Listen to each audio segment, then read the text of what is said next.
আচ্ছা তোমরা কি জানো বিটিএস মেম্বাররা কে কয়টা বিয়ে করবে? আচ্ছা এটাও তো হতে পারে তোমার প্রিয় বিটিএস মেম্বার মানে তোমার জামাই 100-200টা বিয়ে করতে চায়, হতেই তো পারে। আর তাই তোমাদের জন্য আজকের এই ভিডিওটি অনেক অনেক ইম্পর্টেন্ট, বিশেষ করে যারা যারা বিটিএস এর বউ হওয়ার জন্য লাফাও। সো তাই আজকের এই ভিডিওটি একদম শুরু থেকে নিয়ে লাস্ট অব্দি দেখো। সো চলো তাহলে একটি লাইক এবং সাবস্ক্রাইব করে দেখে নেওয়া যাক। সো সবার প্রথমে আমরা কথা বলবো আমাদের মেধাবী লিডার RM কে নিয়ে। অনেকে মনে করেন তিনি যেহেতু এত বেশি ইন্টেলিজেন্ট ও বুদ্ধিমান, দায়িত্বশীল একজন মানুষ, তাই তিনি সবার প্রথমেই বিয়ে করবেন। তিনি একবার বলেছিলেন I went to be a good husband and father someday. তাই বলা যায় তিনি একটি বিয়ে করবেন। তো এরপরে আমরা কথা বলবো আমাদের ওয়ার্ল্ড গ্রেট হ্যান্ডসাম জিনকে নিয়ে। তো তিনি বলেছেন তিনি খুবই পরিবার প্রেমী এবং ভবিষ্যতে তিনি অবশ্যই বিয়ে করতে চান। ফ্যানরা মনে করেন তিনি সাধারণত একটি মাত্রই বিয়ে করবেন। তো নেক্সট আমরা কথা বলবো সুগা মিনিয়ঙ্গিকে নিয়ে। তিনি ব্যক্তিগত জীবন নিয়ে খুবই গোপনীয়। অনেকে মনে করেন তিনি হয়তো খুব দেরি করে বিয়ে করবেন, কিন্তু শুধুমাত্র একটি বিয়ে করবেন। নেক্সট আমাদের সানশাইন জিহুক। তিনি খুব হাসি খুশি, খোলামেলা,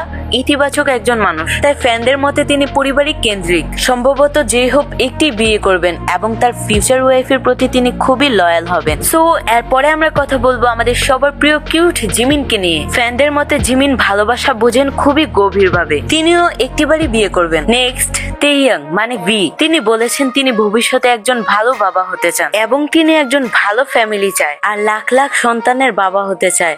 আর তাই তিনি 110টা বিয়ে করবে।